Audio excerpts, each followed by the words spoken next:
5 6 ये पूरे 7। नारायण नारायण। किंतु माते, मात्र 7 क्यों? अधिक या कम क्यों नहीं? स्वाति के गर्भावस्था के हर मास के लिए एक पुष्प, अर्थात 7 मास के लिए 7 पुष्प। नारायण नारायण। सुंदर माते, अद्भुत।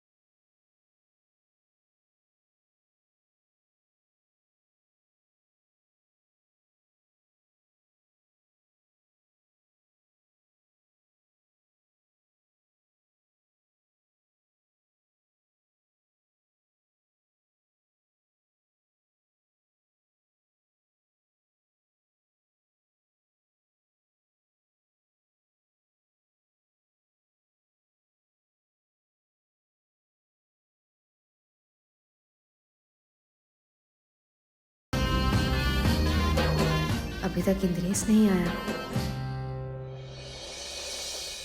किंतु माते, जिसके लिए आप ये 7 पुष्प चुन रही है, उसका पुष्प जैसा मुख मानो मुरझा सा गया है माते। कदाचित इंद्रिय से दूरी इसका कारण है।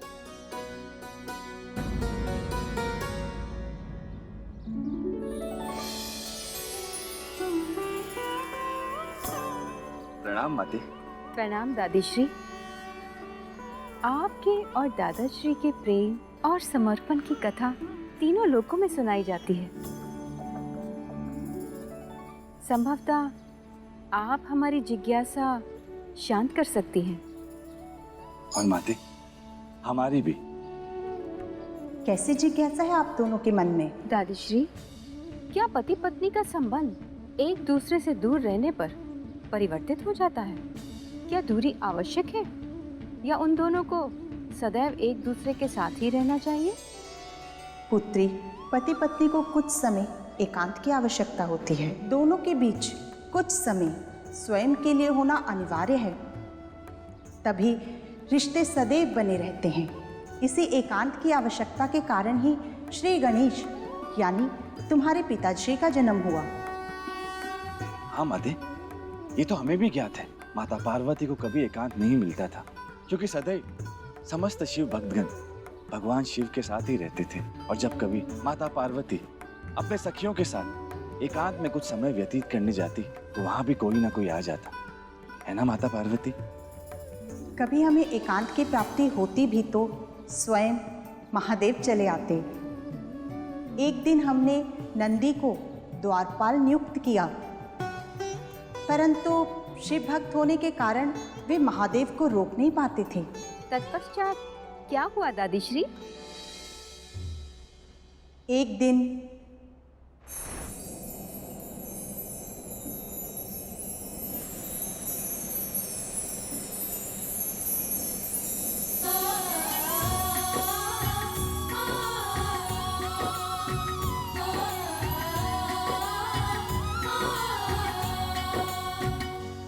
पार्वती, हर बार की तरह बिना बताए कोई भीतर आ गया तो, और आपका एकांत भंग किया तो? अगर स्वयं महादेव आ गए तो? तुम दोनों का संशय उचित है। हमारे पास इसका उपाय है।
अत्यंत सुंदर बालक है पार्वती, बिल्कुल अपनी माँ की तरह।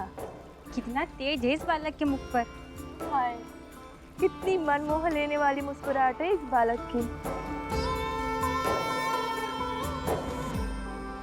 अद्भुत रूप के स्वामी हैं हमारे पिताश्री। हाँ पुत्री, और यही सुंदर विलक्षण बालक का हमने नामकरण किया। पुत्र,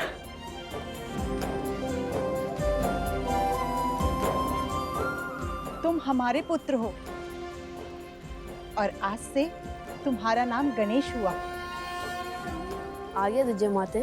पुत्र, हमें एकांत चाहिए, अतः हमारी आज्ञा है कि तुम द्वार पर रहो और ये सुनिश्चित करो कि भीतर कोई ना आ सके। जो आ गया माते। हमारे पिताश्री अर्थात श्री गणेश जी असाधारण शिशु थे। उनका जन्म सामान्य बालक की तरह माता के गर्भ से नहीं हुआ था। जिस प्रकार तुम्हारे पिताजी विशेष बालक थे, उसी प्रकार स्वाति का होने वाला शिशु भी कोई साधारण शिशु नहीं है। ये बात तुम भी भली भांति जानती हो संतोषी। जी दादीश्री। इस शिशु में कुछ अति विशिष्ट शक्तियां होंगी। स्वाति को इस शिशु का बहुत ध्यान रखना होगा। अपने शिशु की सुरक्षा को ही स्वाति को अपना परम कर्तव्य बनाना होगा, अन्यथा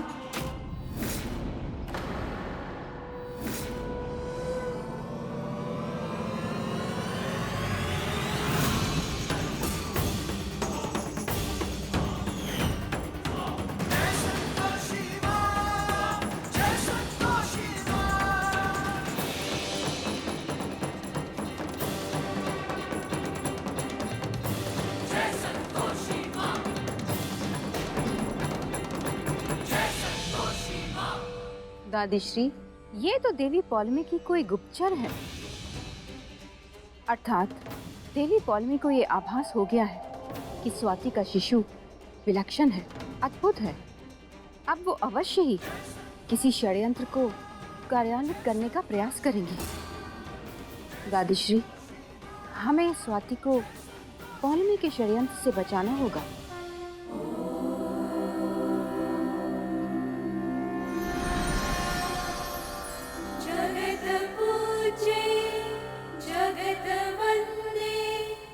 ये रक्षा सूत्र है संतोषी, इसे आज ही स्वाति के हाथों में बांधना होगा।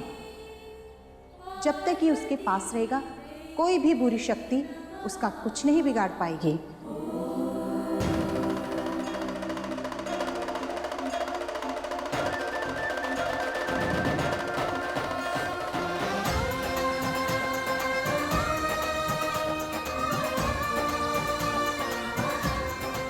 पंडित जी, भजन पूजन की सारी सामग्री आ गई ना? कुछ कम ज्यादा तो नहीं है? हाँ, सारी सामग्री आ गई है और अब तो पूजा का समय भी हो गया है। सतवासा पूजा का आरंभ हम श्री गणेश जी की पूजा से करेंगे। अरे तो श्री गणेश करिए पंडित जी, ताकि हमारे होने वाले पोते पर गणेश जी का आशीर्वाद बना रहे। ओम अपवित्रः पवित्रो स्रगता स्मरेति पुंडरीकाक्ष शब्दाम तरह शुचिः। श्री गणेश जी का ध्यान कीजिए। ओम गंगणपतये नमः।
अब आप बहू रानी के सर पे चुनरी रखिए। जी।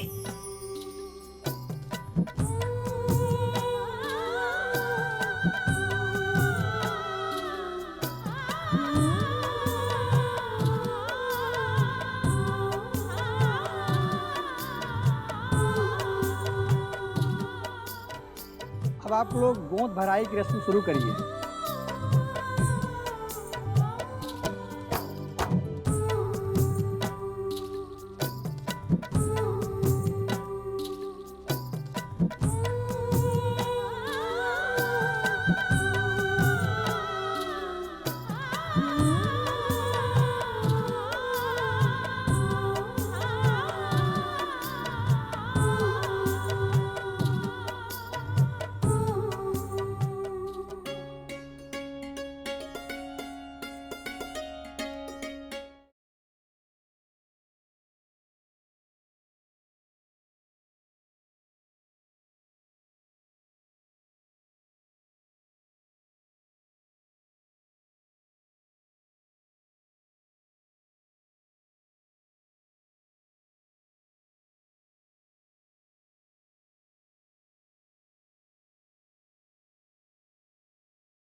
देवी पलोमी की जय हो। मनमोहिनी आई है, कुछ भेंट लाई है। कुछ पता चला देवी संतोषी की भक्त के शिशु के बारे में? जी देवी पलोमी, आपकी शंका सत्य थी। स्वाति का होने वाला शिशु कई विलक्षण सत्यों का स्वामी होगा। विलक्षण? गुरुदेव शुक्राचार्य। प्रणाम गुरुदेव। आनंदित रहो। आनंदित कैसे रहे गुरुदेव, जब इस बात का पुष्टिकरण हो चुका है कि स्वाति जिस बच्चे को जन्म देने वाली है वह विलक्षण होगा, विशेष होगा। देवी पौलोमी, तब तो इस बात की भी पुष्टि हो गई है कि इस शिशु के जन्म के साथ साथ आप पर एवं समस्त असुर जाति पर कठिन समय आने वाला है। कलयुग में इस शिशु को वैसा ही महत्व मिलेगा जैसा द्वापर में श्री कृष्ण को मिला था। उसका जन्म ही कलयुग में व्याप्त अधर्म और अंधकार की समाप्ति यानी आपकी समाप्ति के लिए होगा। परंतु स्वाति जैसे साधारण मनुष्य का एक असाधारण पुत्र? पुत्र नहीं, पुत्री। और देवी पौलोमी, अब ये भी मत भूलिए कि श्री कृष्ण का जन्म भी एक साधारण मनुष्य के यहाँ हुआ था, अधर्म यानी कंस की समाप्ति के लिए। और ये असाधारण इसलिए है क्योंकि विधि के विधान के अनुसार इस कन्या की मृत्यु निश्चित थी, पर स्वयं त्रिदेवों के आशीर्वाद से उसने अपने इस जीवन की प्राप्ति की है। अतः उसकी शक्तियां भी अतः होंगी। सत्य ज्ञात होने के पश्चात हम शांत नहीं बैठेंगे गुरुदेव। अब स्वाति को अपने शिशु की समस्त विशेष शक्तियों को गर्भ में लिए हुए ही मरना होगा।